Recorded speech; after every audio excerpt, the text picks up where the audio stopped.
प्रिय पाठकों, आज मेरी बात उन सभी छात्र छात्राओं से होनी चाहिए जो आगामी जेपीएससी की मुख्य परीक्षा की तैयारी के लिए प्रयत्नशील हैं। तो मैं कोशिश करूंगा कि उनके पाठ्यक्रम से जुड़ करके किसी शीर्षक के साथ एक किसी प्रश्न का जो एक आकार होता है या प्रश्न का जो जवाब होता है उससे मैं आपको जोड़कर दिखाऊं। तो जैसा कि आपने अपने मेंस के सिलेबस में देखा है कि आपको पेपर 3 में भी बहुत सारे शीर्षक दिए गए हैं, पेपर 4 में भी दिए गए हैं, पेपर 4 और 5 और 6 में भी दिए गए हैं। लेकिन आज की जो चर्चा होगी ना, वो केंद्रित होगी पेपर 4 के नाम। अर्थात पेपर 4 में जब आप देखेंगे कि भारतीय संविधान और राज्य व्यवस्था से जुड़े हुए प्रश्न पूछे जाएंगे तो उसमें कई शीर्षक दर्ज हैं। और यदि उन शीर्षकों में शीर्षक संख्या 1 की मैं बात करूं, है ना, जैसे आपने देखा होगा सिलेबस में, उसमें दर्ज है आपको भारत की संविधान की प्रस्तावना, और उसके अंतर्गत आपको उसका धर्मनिरपेक्ष, लोकतांत्रिक और समाजवादी और उसमें निहित दर्शन की बात की गई। और यही सबसे पहला चैप्टर है, अर्थात 4th सेगमेंट में पेपर नंबर 4 की बात हो रही है। तो उसको केंद्रित करके यदि एक प्रश्न यहां से उकेरा जाए जो दीर्घ उत्तरीय स्तर पर हो सकता है या शॉर्ट नोट्स स्तर पर हो सकता है, आप उसे चाहे तो अपने विवेक से, अपने सामर्थ्य से, अपनी कौशल से उसे विस्तृत आकार दे सकते हैं।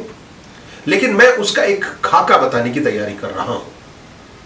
और सपोज अगर एक प्रश्न ले लेता हूं मैं, जैसे एक प्रश्न ये है कि भारत की संविधान की जो उद्देशिका है, जो प्रस्तावना है, जो प्रियम्बल है, उसका क्या महत्व होता है, और भारत के संविधान की उद्देशिका में जो प्रतिष्ठापित भारतीय राज्य व्यवस्था के दर्शन को सुस्पष्ट करें। यदि ऐसा प्रश्न आए तो स्पष्ट रूप से इसमें साबित होता है कि हमारे उस उद्देशिका में वर्णित जितने भी शब्दावलियां हैं, उन शब्दावलियों का गूढ़ अर्थ आपसे अपेक्षित किया गया है। तो याद रखें, आप जब सिविल सेवा की तैयारी कर रहे होते हैं या उसके अनुरूप आप प्रश्नों की व्याख्या दे रहे होते हैं, तो आपकी व्याख्या में गुणवत्ता के साथ साथ सारगर्भिता दी देखनी चाहिए।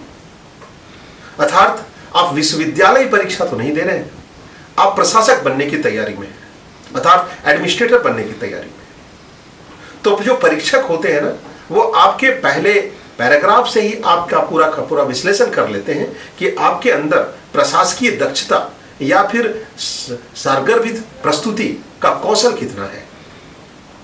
तो जैसा कि मैंने आपको प्रश्न कहा, तो उस प्रश्न की व्याख्या में, है ना, किन बातों का समावेश होना चाहिए, उसका विवरण मैं प्रस्तुत करने की कोशिश करूंगा। उम्मीद करता हूं कि आप बड़े ध्यान से सुनेंगे, और यदि आपको परीक्षा में ऐसा प्रश्न देखने को मिले तो उक्त बातों का समावेश करना आपके लिए लाभकारी सिद्ध होगा और ये अंक प्रदायी होगा। याद रखें, हमारे संस्थान की ओर से, अर्थात अतुल्य सिविल सर्विसेज एकेडमी की ओर से, सभी विषयों पर, मुख्य परीक्षा के सभी विषयों पर एक सम्मानजनक और व्यवस्थित नोट्स आप तक साझा करने की तैयारी कर ली गई है। और जितने भी लाभुक छात्र छात्राएं हैं वो इससे लाभ उठाने की तैयारी कर रहे हैं और नियमित रूप से हमारी क्लासेस भी चल रही हैं। खैर, इसकी चर्चा मैं लास्ट में करूंगा, लेकिन चलिए उस प्रश्न पर मैं उसकी व्याख्या बताता हूं। तो जैसा कि मैंने प्रश्न किया, पुनः एक बार प्रश्न को मैं दोहरा देता हूं और उसके इर्द गिर्द जो बातों को मैं समाहित करने का प्रयास करूंगा उसे आप ध्यान देकर सुनने की चेष्टा करेंगे।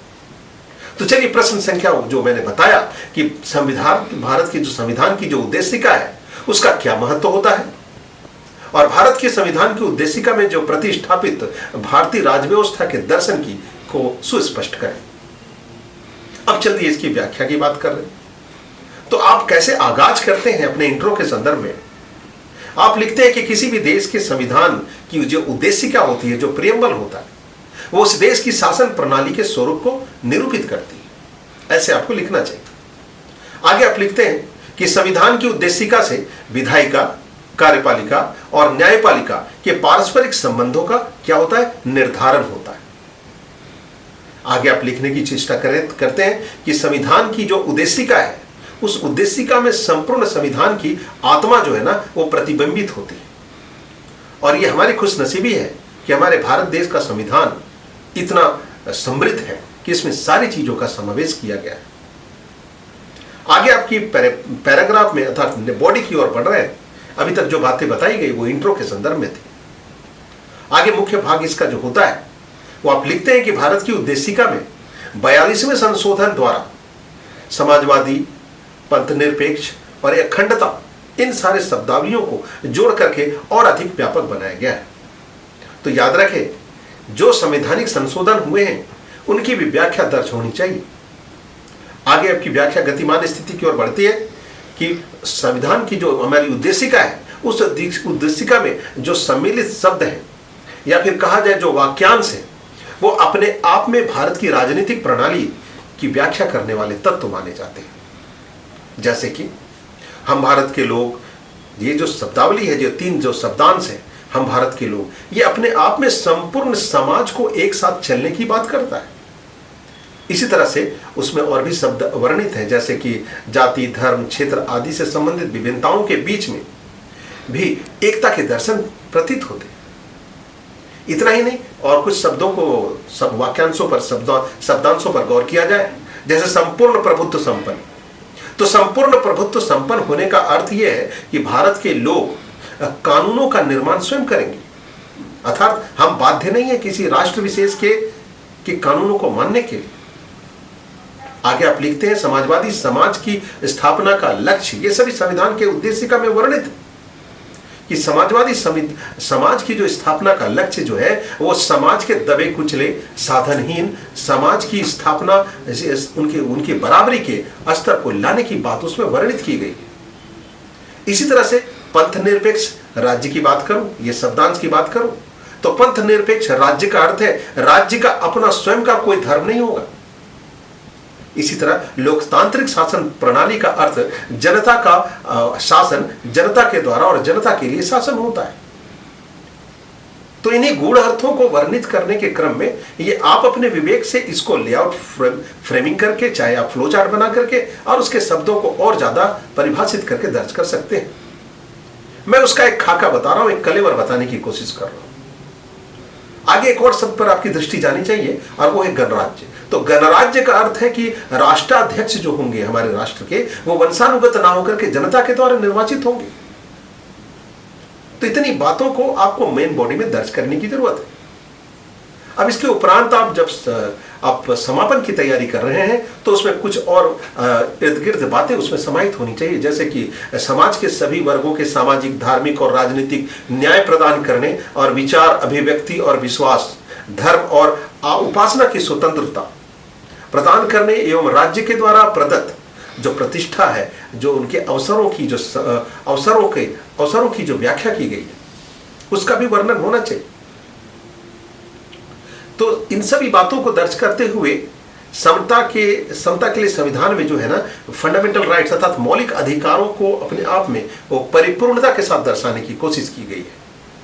इसके साथ साथ राष्ट्र की एकता एवं यूं कहा जाए कि अखंडता को निरूपित करने के लिए किसी भी मौलिक कर्तव्य एवं भारत व्यक्ति की गरिमा को प्रदान करने के लिए राज्य के नीति निषेध तत्वों को संविधान में शामिल किया गया है।